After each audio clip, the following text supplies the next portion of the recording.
آج کی اس ویڈیو کا مقصد یہ ہے کہ احادیث ضعیفہ کیا احادیث میں سے ہی ہیں یا وہ احادیث ہی نہیں کہلائیں گی، یعنی وہ ایک ہی جیسا کام نہیں کروا سکتے۔ جو انسان صحت مند ہے، تنومند ہے، قوی ہے، وہ بھاری بھرکم کام کر سکتا ہے، لیکن جو انسان ضعیف ہے، چنانچہ اگر کوئی شخص کسی حدیث کے ضعیف ہونے کی بنا پر اس حدیث کی بے ادبی کرتا ہے یا اس حدیث کو ذخیرہ حدیث سے ہی ساکت مانتا ہے، باہر مانتا ہے، خارج مانتا ہے،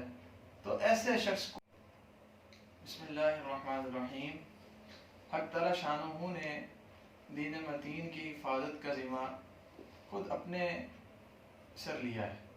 لیکن اسباب کے درجے میں انسانوں کو چنا ہے۔ چنانچہ قرآن حکیم اللہ تعالیٰ نے انسانوں کے سینوں میں محفوظ کر دیا، یوں اس کی حفاظت فرمائی، اور صاحب قرآن کے اقوال اور افعال پر چونکہ ان کا بہت بڑا حصہ مبنی ہے، تو انسانوں ہی کے ذریعے سے احادیث کی بھی حفاظت فرمائی، اور صاحب قرآن کے اقوال کی، افعال کی ایسی ترتیب میں، ایسی شکل میں دین کی خدمت کی کہ احادیث کی اسناد کو یوں منضبط کیا گیا کہ اس کے نتیجہ میں لاکھوں انسانوں کے حالات اور واقعات قلم بند ہو گئے۔ چنانچہ اب خیر القرون کے زمانے تک رسائی کرنے کے لیے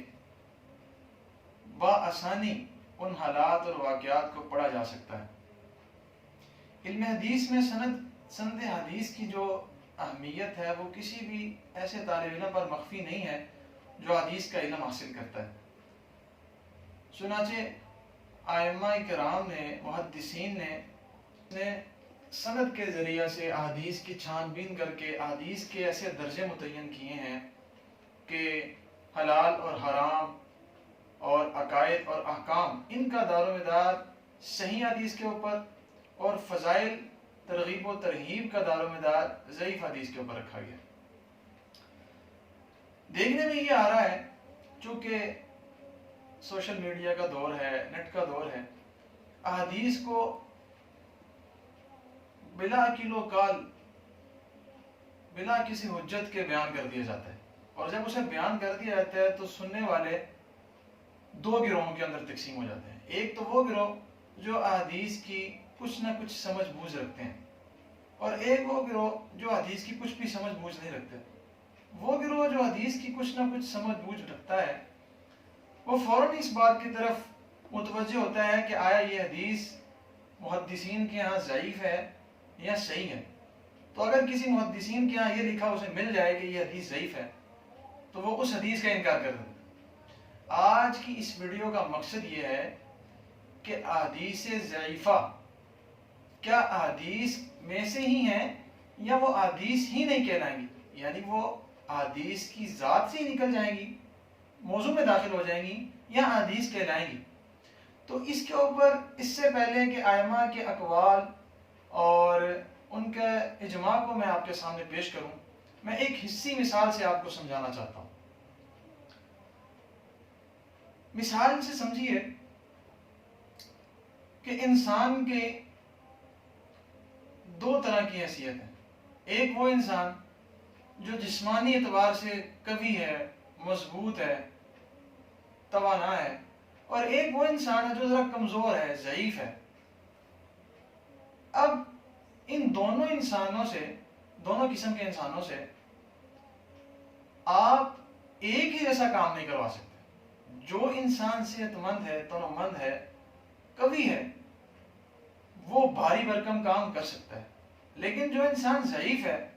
وہ ایسے کام نہیں کر سکتا جو کہ مضبوط انسان کر سکتا ہے۔ لیکن اس کے باوجود انسانیت کے ادب کے لحاظ سے، انسانیت کی کرامت کے لحاظ سے، اور انسانیت کے احکام کے اعتبار سے وہ دونوں انسان برابر ہیں۔ تو احادیث ضعیفہ اور احادیث صحیحہ بھی اسی طرح ہیں۔ اگرچہ احادیث صحیحہ ان کے ذریعے سے عقائد، احکام یہ ثابت ہو جاتے ہیں، لیکن احادیث ضعیفہ ان کے ذریعے سے احکام اور عقائد یہ چیزیں ثابت نہیں ہوتی، لیکن اس کے باوجود وہ احادیث ہی کی قسم میں سے ہے، کوئی موضوع اور من گھڑت روایت نہیں ہے کہ اس کا انکار کر دیا جائے اور اس کی بےادبی کی جائے۔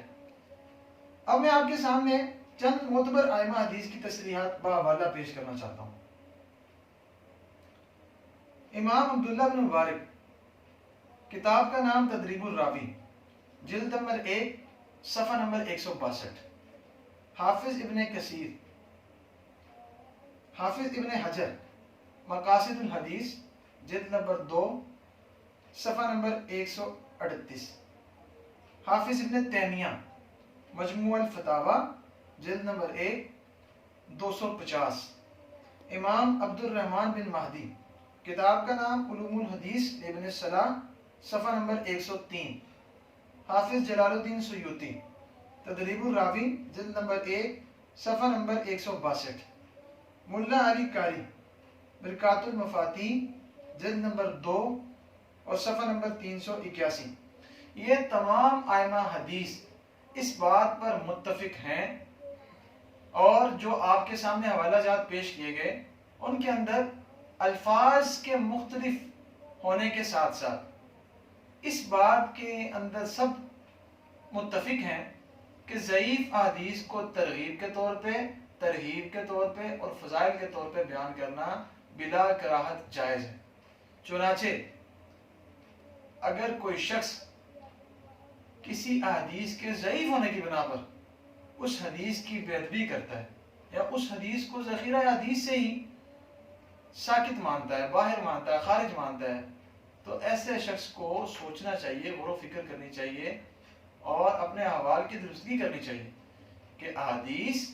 کا ضعیف ہونا اور صحیح ہونا یہ محدثین کے ہاں احکام اور عقائد کے اعتبار سے ہے، کسی چیز کو حلال اور حرام کرنے کے اعتبار سے ہے، کسی چیز کو جائز اور ناجائز کرنے کے اعتبار سے ہے، احادیث کے موضوع اور احادیث کے صحیح اور احادیث کے من گھڑت ہونے کے اعتبار سے نہیں ہے۔